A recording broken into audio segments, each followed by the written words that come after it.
Part 3 శిక్ష. చివరి కోరిక కానీ చింటూ అత్యాశ వల్ల జరిగింది చూస్తే మీకు నవ్వు, జాలి రెండూ వస్తాయి. చింటూ మూడవ కోరిక ఏం కోరుకున్నాడంటే, నాకు ఇంకా 100 కోరికలు కావాలి. అప్పుడు వెంటనే ఆకాశం నుండి ఒక వాయిస్, అత్యాశ నీకు శిక్ష, ఇక నువ్వు కోతివి కాదు. చింటూ మామూలు పురుగుగా మారుతాడు.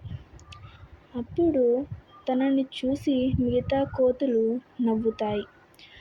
పురుగుగా మారిన చింటూ ఏడుస్తూ నన్ను క్షమించు అంటాడు. అప్పుడు ఒక ముసలి తాబేలు వస్తుంది. వచ్చి ఏమంటుందంటే, ఇక్కడ ఏం జరుగుతుంది అంటుంది. ఆ తాబేలు ఎవరు? చింటూ మళ్ళీ కోతిగా మారుతాడా? పార్ట్ 4లో కలుద్దాం.